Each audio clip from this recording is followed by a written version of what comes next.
This podcast is a member of the Voices of Wrestling Podcasting Network. Visit voicesofwrestling.com to hear the rest of our great podcasts, as well as show reviews, columns, opinions, and updates across the world of wrestling.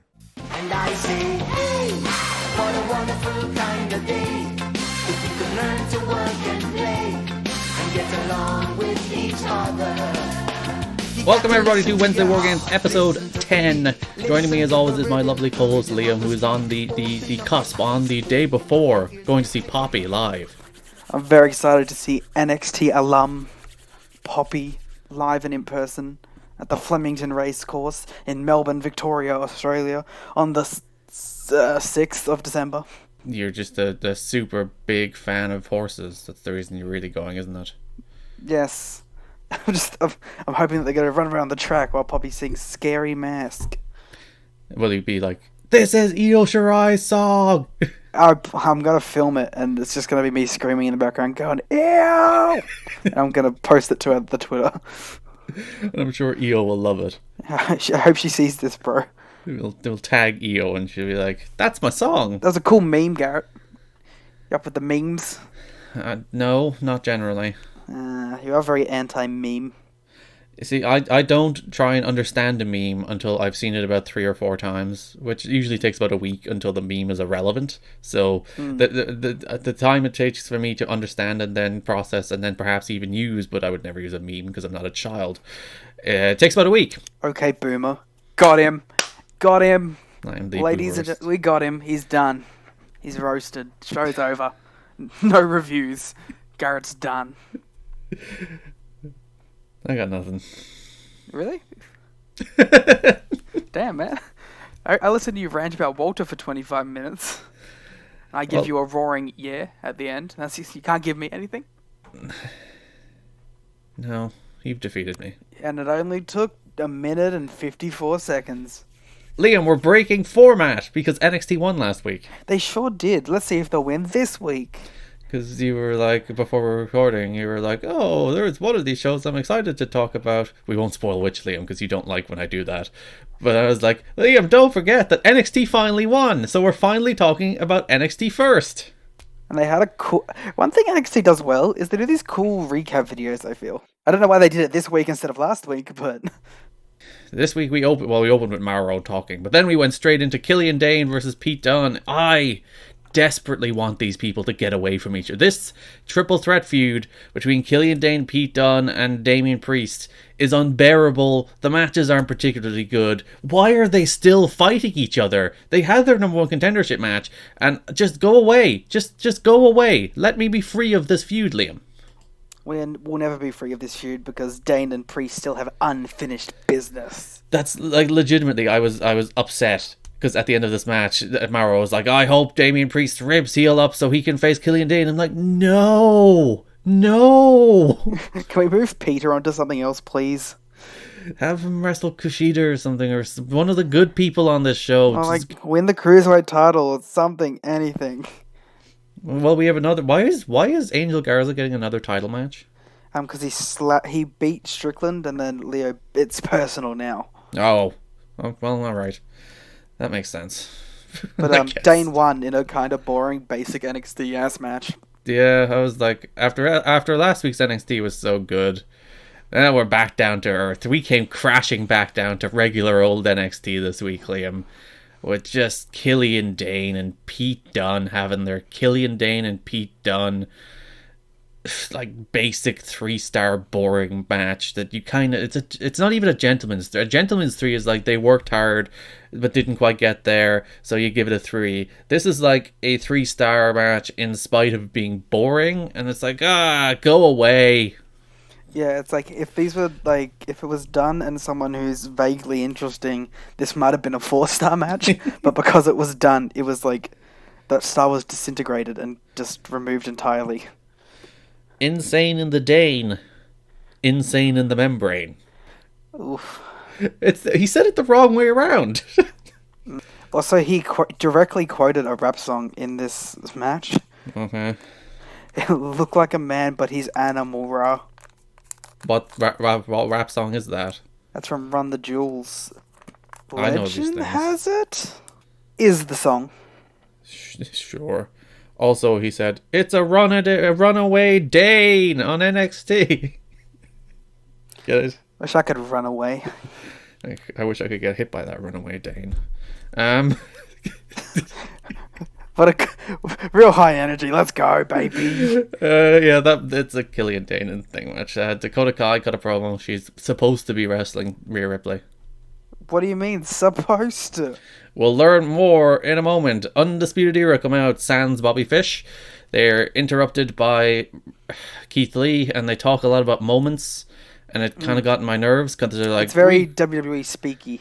Yeah, it's like, at least Kyle undercut it a little by, like, being like, you're a loser! Why are you creating moments? And it's like, he is a loser. The thing, though, with, like, Keith Lee, I think I'm now starting to see what everyone else saw with Keith Lee. Yeah, he has a very quiet, confident charisma. His promo here wasn't particularly good, but like he's. See, I don't think he's really a promo guy. He's kind of like Riddle, where he has a lot of like charisma with the way he moves, but his actual speaking isn't that great. He shouldn't talk. He should just look. He should just look cool and then do cool shit. Yeah. And then do some flippies. Yeah, this, and this is like 4 or 5. Like when they were running down the NXT awards, it's like, what's going to win moment of the year? It's most important that NXT creates moments, and I'm like, go away, stop being so WWE.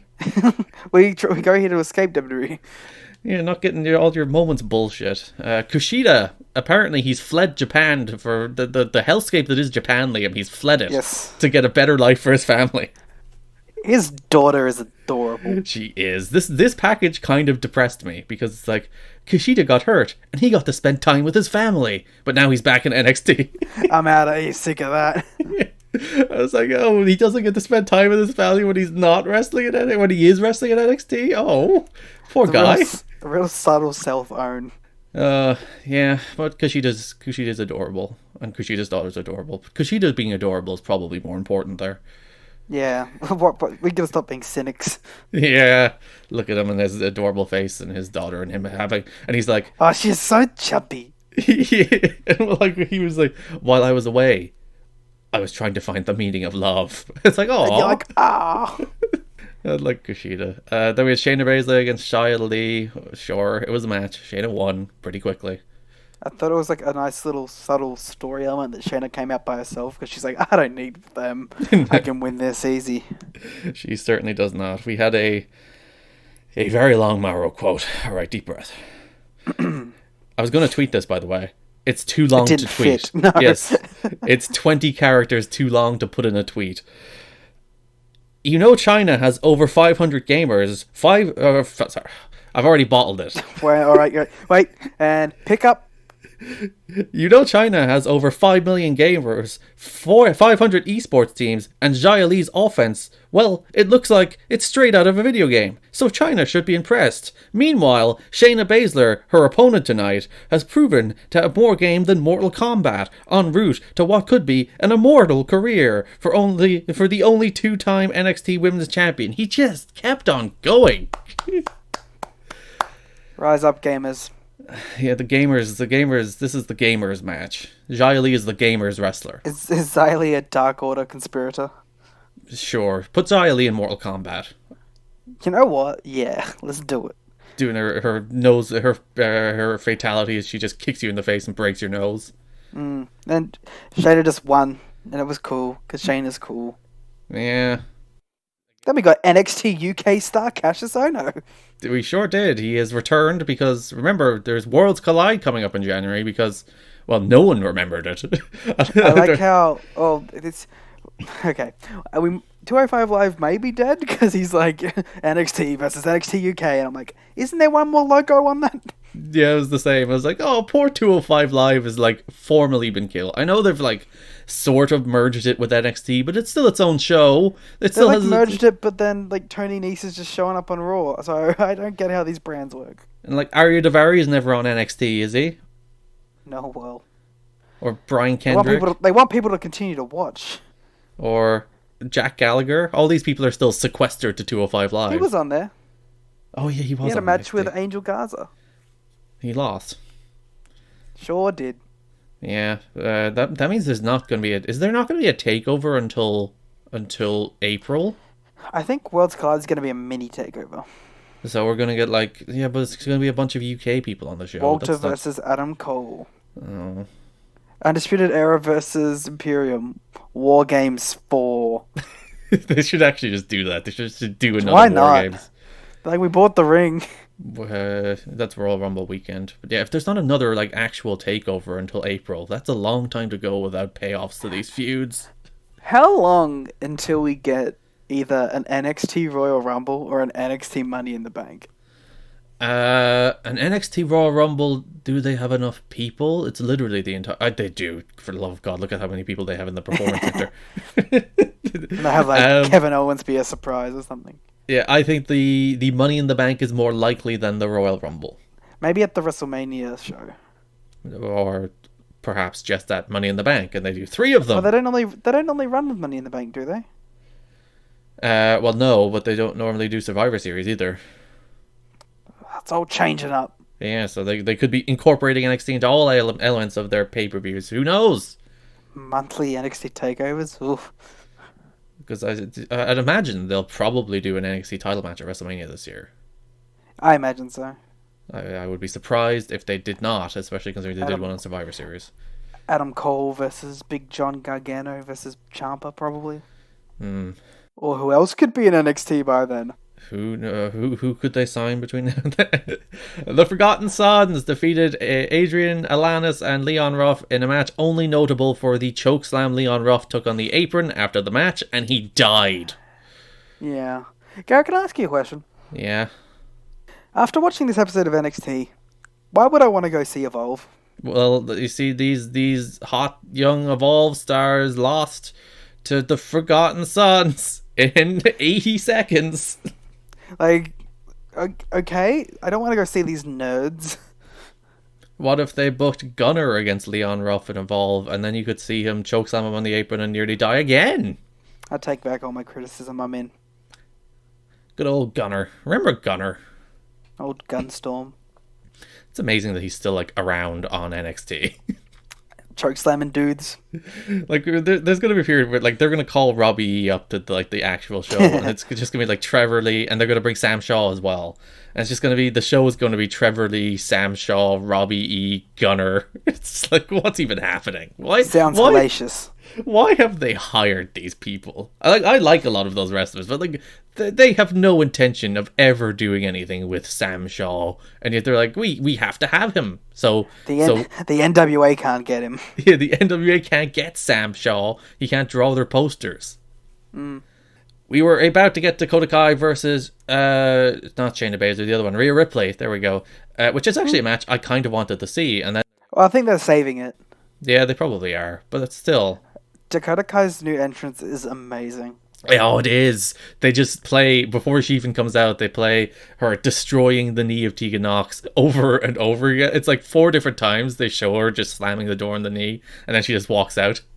They also remix her screams into the song. Yes, they do. Dakota Kai's good. She's one of the better parts of the show now. Yeah. Well, it's funny how, like, an immediate fresh coat of, like, paint made us like go from kind of meh to we want her in every segment. Yeah, it's almost like a lot of people on the show are a little stale and probably could do with the fresh coat of paint. But yeah, she brawled with Mia Yim until they brawled to the back when Rhea was there. We got a very good Mara quote here, Garrett. Oh, I didn't take it down. What is it? Dakota Kai valiantly coming back in this match against Mia Yim. The heel, the dastardly Dakota Kai, who turned on Tegan Nox and has disgusted the NXT universe. She valiantly fights back.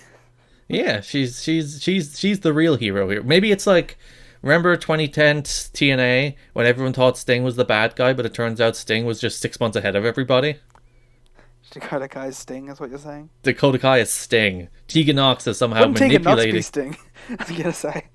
Well, she was betrayed, so probably is. Tegan Nox is filling the more traditional Sting role, but the 2010 Sting role is Dakota Kai, where she's like, Rhea Ripley's trying to take over NXT and overthrow Mr. Regal, as I have to emphasize the Mr. every time because there are a bunch of children who like sitting in the school class in the classroom calling William Regal Mr. Regal, but regardless. But yeah, we then had the Horsemen came out. They beat up Rhea Ripley after they do their one angle. Yeah, pretty much she beat up the challenger after Rhea Ripley valiantly fought off the horsewomen for a little bit. But, that three-way choke ruled. It was so cool. Yeah, and then they're doing Shayna versus Rhea for the title on December 18th for free on television. It's a weirdly stacked show that's ending up to be. And interestingly, we'll get to this on AEW, but they basically announced this at the exact same time AEW announced Jericho and Jungle Boy. It was very interesting. But yes, Rhea and Shayna still feels the hottest thing on the show, and they're doing the match in 2 weeks. We'll see how that goes, and if I guess that's just a product of not having a takeover soon. Well, we had one. I suppose even the one a couple of weeks ago wasn't like a traditional takeover where you're blowing off singles feuds, so you even still have to work toward blowing off those singles feuds. We had a Finn Balor video package in which he said unironically, they're playing checkers, I'm playing chess. I'm like, dude, like what? He broke out one of the more cliche lines. Like Finn Balor at NXT sucked, Liam. I'm formally declaring it. He's bad. He's not Prince Devitt. No. They're like, hey, look, it's Prince Devitt, but it's not Prince Devitt. It's not. It's the hollow husk of Prince Devitt. He's not there anymore. Matt Riddle and Cassius Ohno had it was fine, a good match. Yeah, I don't really like Cassius Ohno in NXT.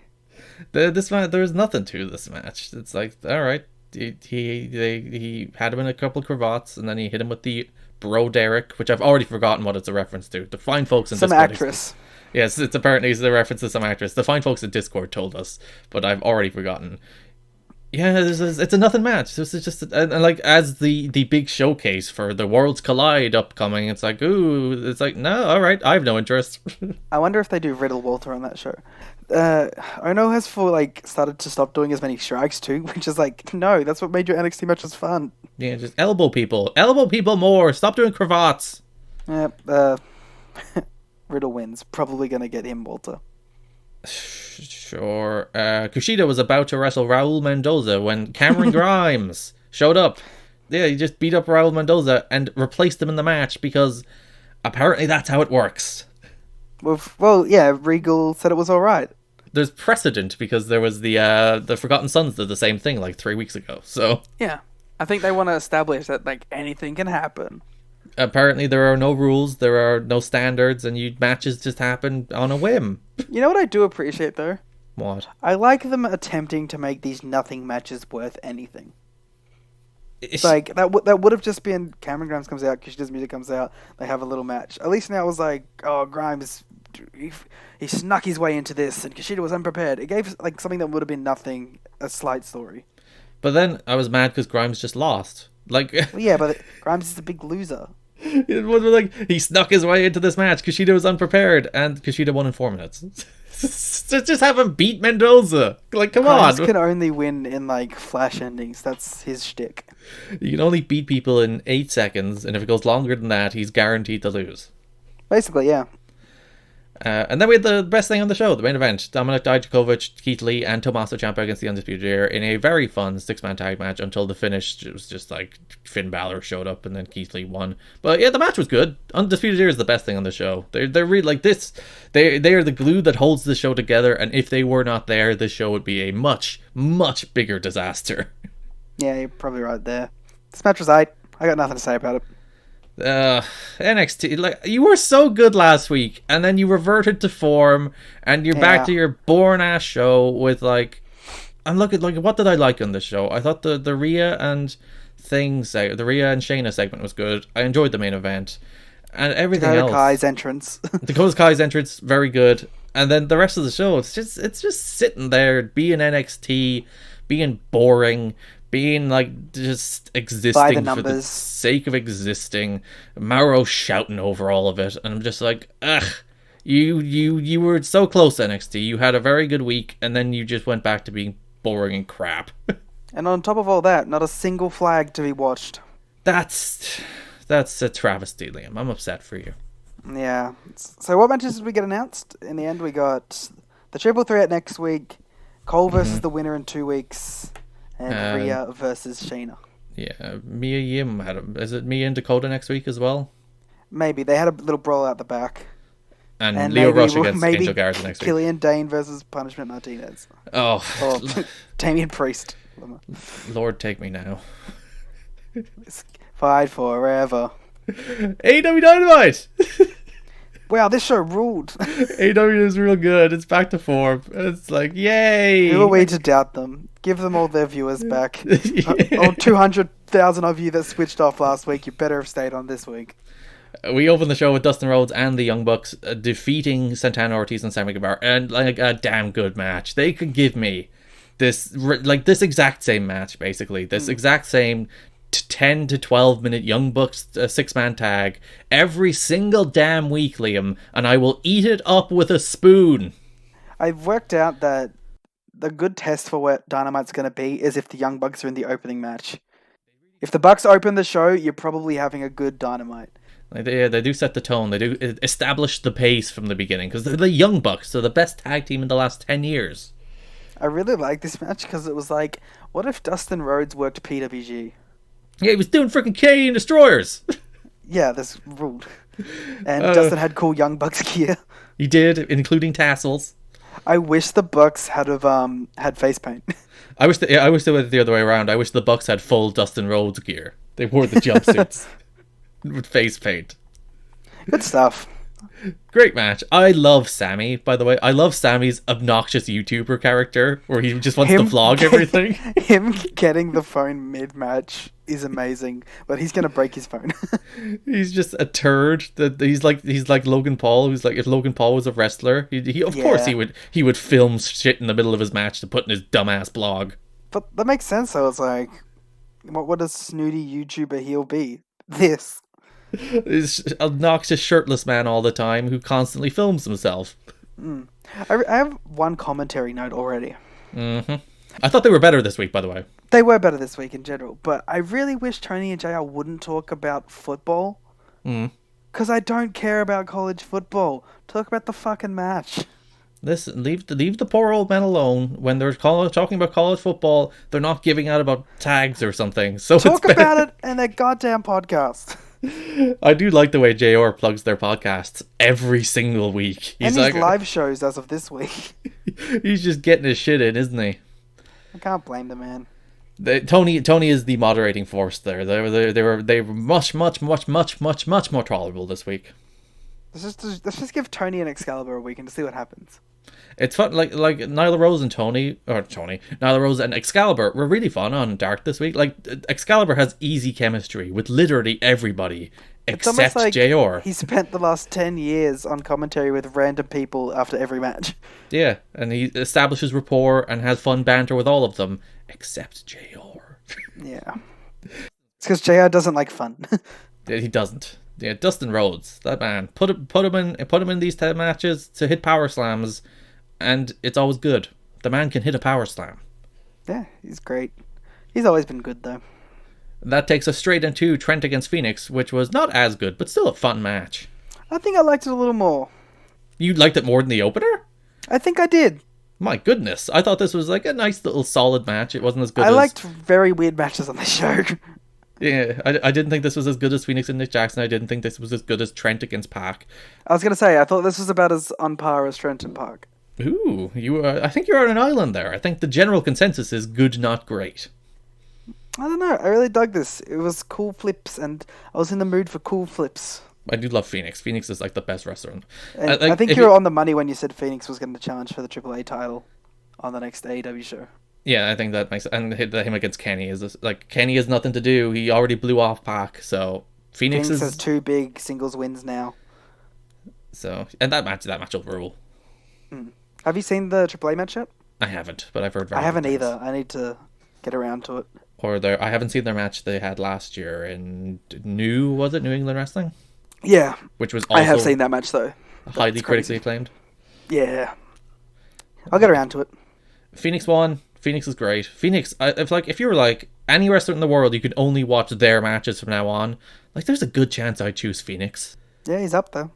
I was thinking about during these 2 singles matches with him and Pentagon, What if like we could just have Pentagon's in-ring charisma with Phoenix's wrestling ability?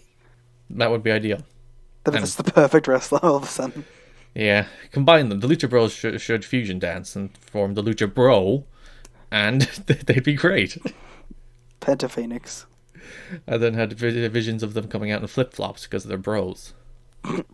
Tony, I love that Tony is Cody's personal interviewer. Anytime Cody is an interviewer, it's like Tony, his old pal, comes out to give him an interview. Oh, we said it's basically his manager at this point. Tony interviews Cody in the ring. Cody is the ace. He is the forever ace. He's the one and true ace of AEW, even if he will never win the championship. He came out and said, by God, the Butcher and the Blade attacked me last week, but you know what? They're looking for a chance, and if they want a chance, they can fight me and a partner, and they can choose a partner, which I assumed immediately. The second he said, they can choose my partner, I thought they were going to choose MJF, and they didn't, which was a little disappointing. Yeah, well, there's a reason for that, which I'll get into after the promo. Yes, well, unless you didn't watch the YouTube video in which you would know the reason. Which yeah, that's what I was referring to. I thought that was, or the Twitter video, which I thought was a little silly to like. I think it's important. It's an important note that MJF sick to them on him, and they didn't reveal it on the show. I think they'll play it on the show next week. First of all, like, this promo was great. I really liked Cody being kind of a dick at the start because, like, I think everyone realizes now. It's like, he may not be great. Like, he's not a great guy, but he's our guy, and we love him. Yeah. Like, that's just what it is. He's not, like, the picturesque, perfect ace. He's not the John Cena good guy. Yeah. Like, he's still a dick's head sometimes. As he said of MJF, he knows he's an asshole, but he's our asshole. That's literally what it's like for the AEW fandom of Cody, too. Yeah. But, MJF needed to interrupt this. You think so? Yeah, I really think... Because, we haven't heard MJF talk enough, like, since the turn. I really was hoping he was going to interrupt this and go, like, not be in the ring necessarily, but just go toe-to-toe with Cody for a bit. I think they're saving it, because like, we've had MJF's promo on it, and this was Cody's promo on it. And I do think we will get the MJF and Cody promo on it. Cody's promo on MJF, when he pivoted, the Butcher and the Blade stuff was fine, but when he pivoted to MJF here, Cody went into full Cody mode, and God, that man can cut a promo. Yeah. Cody mode. Yeah, he's bribing the fans. It's like the McMahon $1 Million Mania all over again. Except he was a babyface while he was doing it. Except he was giving $100 to a kid in the front row. I was waiting for him to like offer up something. What do you think MJF's going to ask for? His career. But then, like, Cody's winning. Well, yeah. I don't know. The EVP role in AEW. Which should be funny because then he gave up the title for his EVP role, but then he can't even do the EVP role, so he can't do anything. Actually, I'd actually really like that. That would actually be a fun dynamic if he was like, you gave up your title, the title shots for your executive vice president role. If you want to fight me, you have to give up your executive vice president role too. And if they do that, I'll be pro this storyline even more so. Yes, AEW, listen to this podcast. We're giving you gold for free. Come on. Bookers of the year right here. Yeah, Cody's good. I like Cody. Cody's great. Dark Order rule. Well, we had Joey Janela backstage where we cut a promo. And then Jon Moxley just walked up and was like, kids, and walked away. I would really like more of these kind of mid-carders getting opportunities to speak, giving their motivation.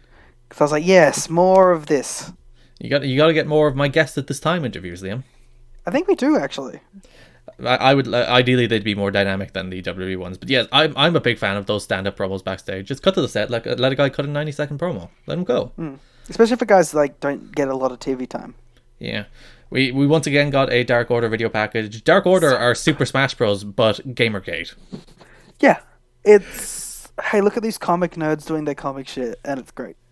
Like when they were Super Smash Bros, it reflected the wholesome gamer culture of the time. Now they're the Dark Order, which reflects the toxic gamer culture of the time.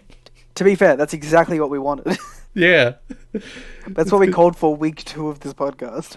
Because their video this week opened with like with a guy just furiously ranting on the internet, writing his angry Steam review after canceling a game pre-order because everybody they put women in the game or something. He's just furious, and the the world is no longer catering to him, and then he signed up for the Dark Order and his mask showed up, and then they did spooky shit in the woods. As I said, Liam, I formally declared the Dark Order corner turned last week. They're officially, formally, we're giving the stamp. The Dark Order is actually good. They warrant that round of applause. Yes, now I want matches. We need more lower card tag teams for these mid card tag teams to beat. Yeah, because who could they? They could be like Beaver Boys. Yeah, Beaver Boys, or throw Sunny Kiss together with somebody and squash them. Because one of the QT Marshall. Who else is like proper on the librarian? I'm thinking of like the proper jobbers on the show. I mean, they could probably beat the Hybrid 2. Yeah. They're pretty low rank. They're the bottom of the barrel of the not bottom of the barrel teams. Yeah. But what I'm saying is AEW needs to sign some more people. I'm not on board for the Dark Order just to beat the XCU for the tag titles. I would too.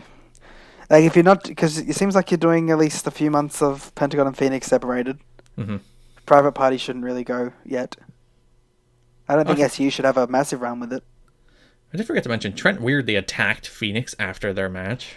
And weren't you the babyface? Then Chucky had to pull him off. Yeah. Well, because Phoenix was being a dick and refusing to shake his hand. Yeah, but like then you make him the heel by jumping him. I don't know. Maybe they're gonna split Trent away from Chucky and Orange. Maybe they see more of him as a upper mid card singles guy. But they're gonna run a big Orange Cassidy Trent feud. I mean, why not?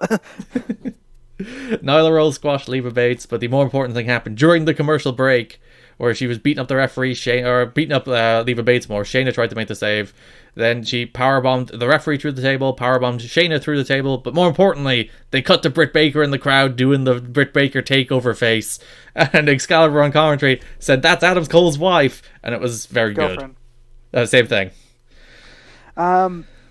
Yeah, this is one of the fun pokes, I feel. I tweeted this, and let me tell you, Liam. Hashtag numbers. Doing very good numbers, but the numbers are a curse, because WWE fans very mad at this. See, this is why you need to start tweeting these bangers from the podcast account at WarGamesPod, so that we can start getting them into those DMs.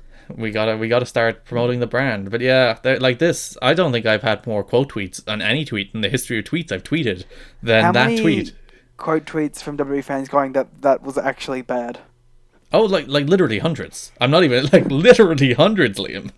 How could you not see that and go, that was clever? It's just a fun little goof of these people like, oh, NXT and it's like, so gotten it's like the to. exact shot too. Yeah. I'm surprised they didn't do it I expected them to do it last week, and they didn't, and now they did it this week. I'm like, yep. They should have just literally cut the War Games footage. Maybe they did. And they just edited the little like electronic like TV things around the monitors. They just edited those to say Dynamite instead of NXT War Games. Honestly, this should be Brit's new character. They should just cut to her whenever something extreme happens. She's a YouTube reactor. Yeah. But like, the fun little touch of that happening after the table spot too. Actually, like legit, they should do a Brit Reacts video where it's just her making the hands on her face thing to just random like puppy videos.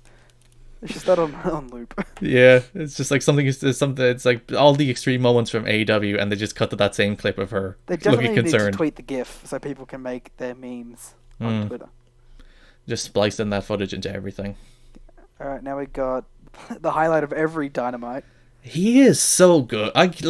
Really, you can't like Jericho's wrestler of the year. Like, come on, give it to Chris. If he doesn't win best on interviews at the very least, like Chris Jericho's interviews are so far and above literally everybody else except maybe Cody. He might be War Games wrestler of the year. If we do an end of year thing like everyone else. Because we might do a Christmas week because AEW doesn't have a show that week, so it might make sense. Does NXT have a show on Christmas Day? I think so. They don't stop. No. They'll live in Florida. It's fine. But like their families don't live in Florida. Maybe they'll film it the night before or something. It'll air on tape delay. If they do that live on Christmas Day, it's like, come on. They did it on the main roster a bunch. Yeah, but that's horrible. The main roster, I expect bad things out of NXT. At least I expect some semblance of decency. People like New Year's isn't a real holiday, but Christmas. All right, we'll do Christmas awards. Merriest of the year. I say that is knowing that if they do a show on Christmas Day, we will have a Christmas Day podcast, Liam. We'll have a Boxing Day podcast. Oh well, you're in Australia, yeah, because it'll bleed the next day for you. But I'll be like DMing Rich on Christmas morning and being like, Rich, get the podcast up, Rich. Please, people need to know who is most outstanding on Wednesday television. People need to escape their families to listen to our NXT takes, but there was no AEW this week. Hey, that's why we did it for Thanksgiving. Yeah.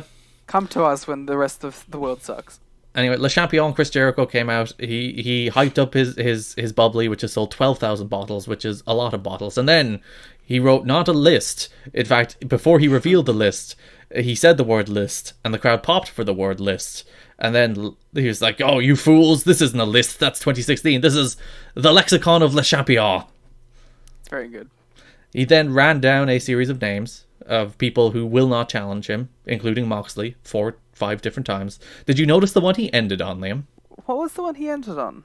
He said Marty, and then Luchasaurus' music hit. Oh, I didn't notice that. So yeah, I don't think that was picked up by many people. But yeah, he ended on Marty, and didn't get to finish whoever he was saying. Quick, we should tweet that from the account so it can bang. Sure. I'll do that after the show. Assuming I didn't mishear, but I'm pretty sure he ended on Marty and then Luchasaurus came out. That's good though. Good little. What if Luchasaurus' music took it like a little bit longer to kick in? Marty Skr. I think he was pretty smart about it. He said it literally like the second after Luchasaurus' music hit, so that he'd be naturally cut off by it. Marty Skr. So the Jurassic Express came out. Luchasaurus spoke because the man speaks in defense of dinosaurs. This is his Twitter gimmick. He was like, dinosaurs have been marginalized for 65 million years, but not anymore. Yeah, it's good shit. And Jericho's like, I want none of you, tall dinosaur man. I want your medium jungle man. I like that Marco's gimmick has now turned into like he's just a crazy pit bull. Yeah, he's a puppy. He's an annoying puppy. He's who Scrappy runs after Doo. People. Yeah, he's literally Scrappy Doo. He's Scrappy Doo. Jungle Boy is Scooby. Somebody The Photoshop Jungle Boy them. is Shaggy, and Luchasaurus is Scooby. Somebody do that Photoshop, please. If you have any Photoshop talent, please Photoshop that. But Jericho challenged Jungle Boy for I'm not sure, is it a title match? They did specify whether it's a title match. They did actually. He said that, wait, didn't they? Yeah. I might be wrong. I just assumed. Because he said specifically, my last match of 2019. They're making me wrestle one more time, but he never explicitly said title match, but they might have made it a title match after the fact. But nonetheless, he's wrestling the wonderful Jungle Boy on the 18th They love of Jungle December. Boy. Who doesn't love Jungle Boy? Jungle Boy But rules. they love Jungle Boy. Yeah, justifiably. I'm excited to see how that match goes.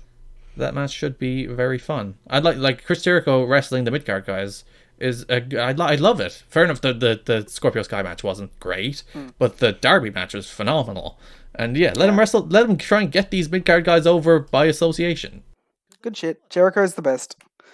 We hear that like WWE does that all the time, where they have like Cedric Alexander wrestle AJ. It's like, oh, we'll get him over by wrestling the actual star, and it never works because they're terrible at everything. But Wow, very good. Darby, I'm not even going to go.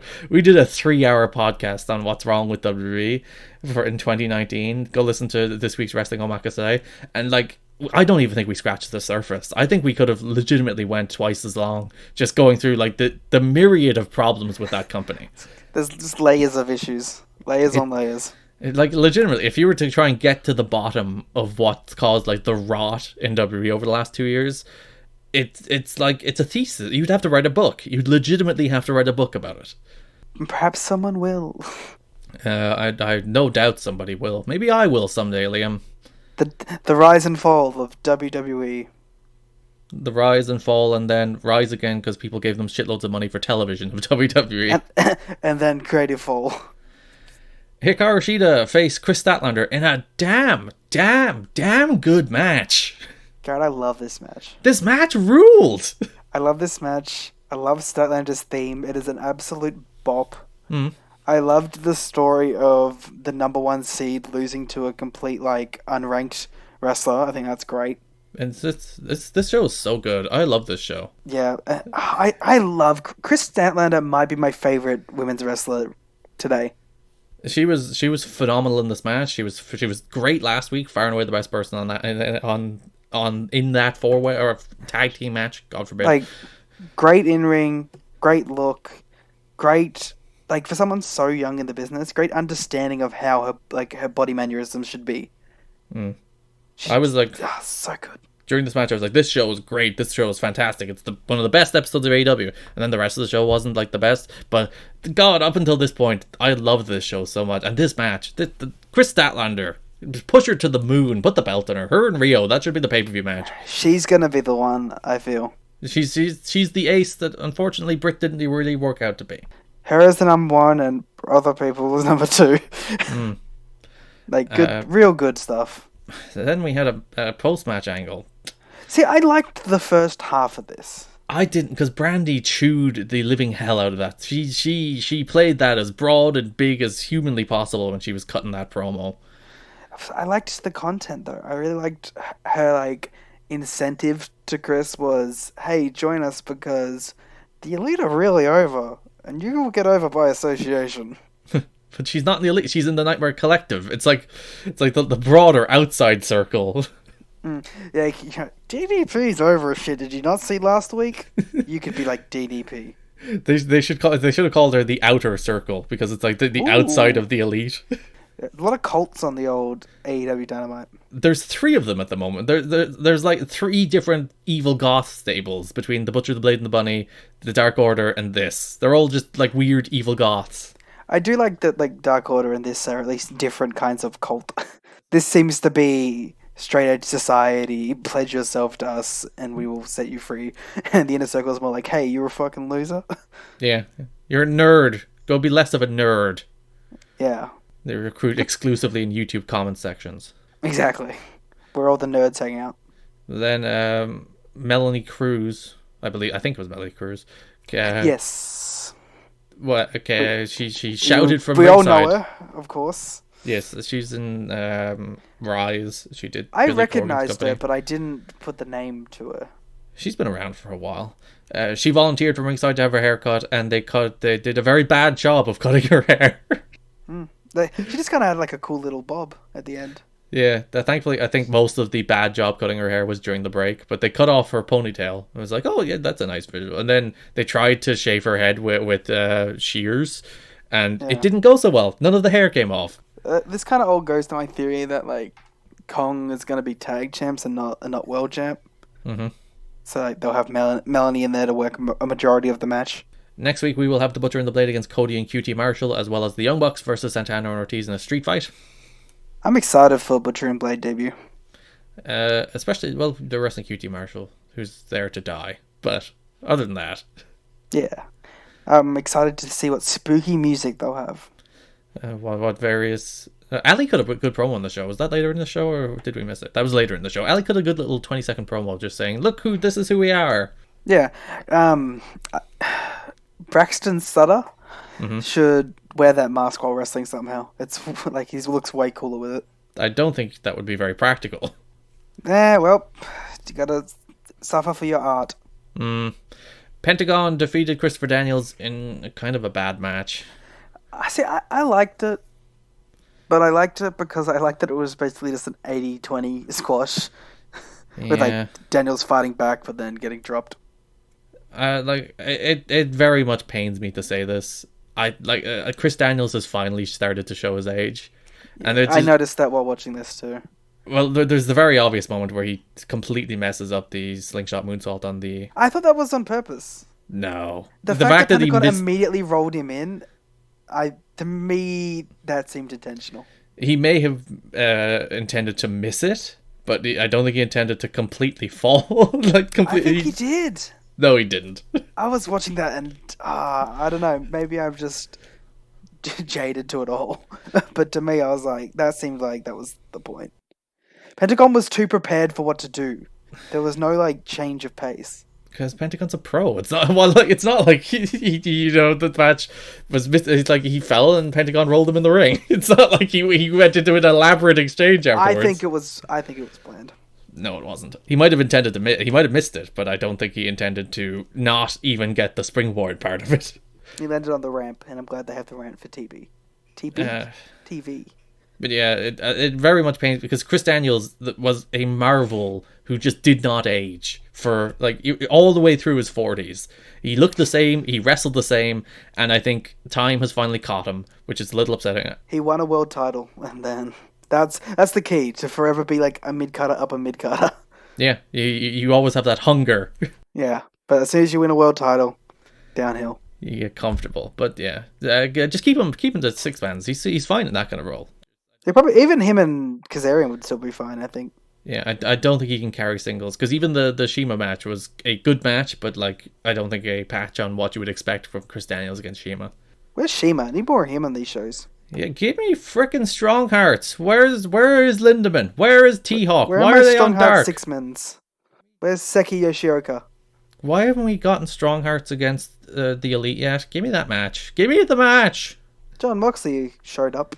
Jon Moxley wrestled Joey Janela in a good main event. I think they got there in the end. The first half of the match wasn't particularly good, and then they started just doing wacky shit in the back half.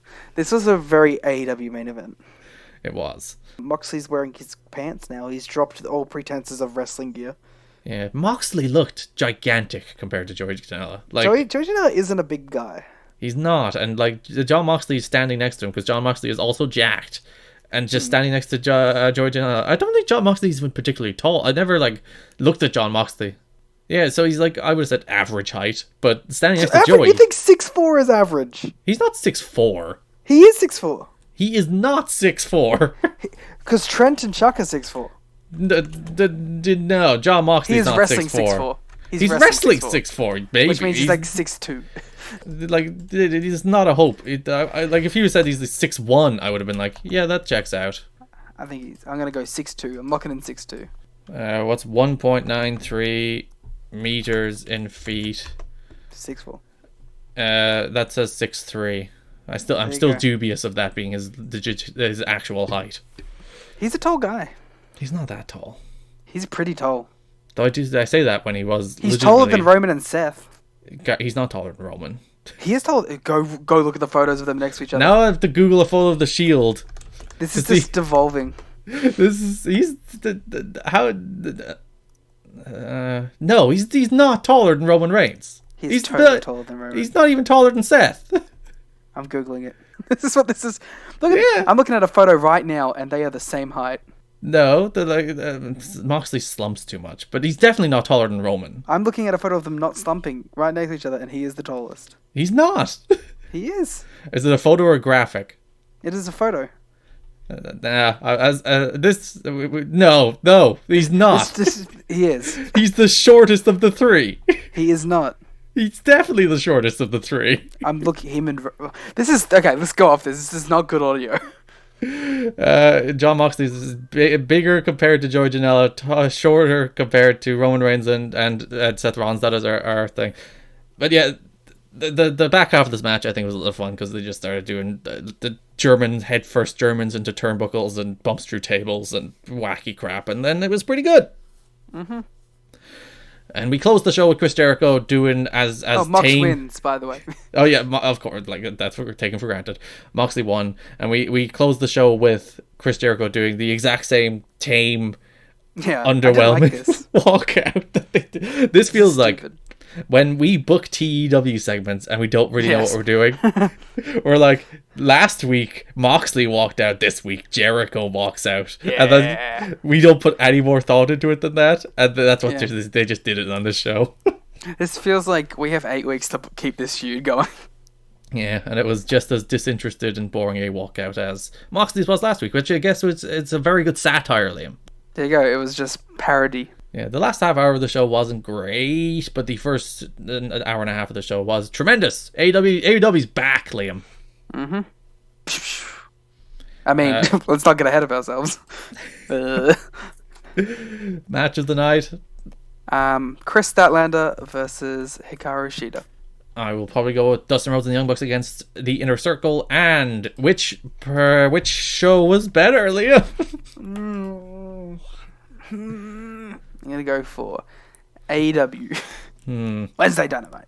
I will also go with Dynamite, and I only posted our poll this morning because I forgot to post it last night. For shame. I was too busy getting giant Twitter numbers off of Britt Baker, but that's 52 votes only because I only posted it 2 hours ago. 67% AEW, 33% NXT, so it is a comprehensive win. We're back to form. We've reverted to the way the world usually is. NXT is back to being boring, and AEW is a good wrestling show. See, I didn't think NXT was boring. I just thought it was kind of by the numbers. I still thought it was a net positive show. Nah. You're so mean. I'm very mean. Such a grumpy old man. If these shows don't, like, if there's not any thought put into them other than we're just going to do it to do it, I'm just like, come on. There's too much wrestling on TV these days to half-ass it, Liam. Come on. As far as I know, there's only 2 shows on TV. There's like 17. Before we go, I only watched 2. Where could people find you in the interwebs? At Larrican. LARRIKN. Sweet singing skills there, pal. Thank you. Oh, and I'll be using those sweet singing skills tomorrow when I see NXT Loom Poppy. Videos coming to War Games Pod. You can follow that Twitter, War Games Pod, where you can vote in the poll every week if I remember to post it. We gained 13 new followers, I think, from my wonderful Britt Baker tweet. So thank you, Britt. Thanks, Britt. We love you, and I've heard you're a dentist. If you'd like more AEW coverage in your podcast feeds, you can check out Everything Elite, the Voices Wrestling Podcasting Network. If you'd like more WWE coverage, you can check out Shake Them Ropes. You can follow me personally on Twitter, so you can see my wonderful tweets about Britt Baker. At Garrett Kidney, GARETTKIDNEY. Thanks for listening, and bye-bye. Bye.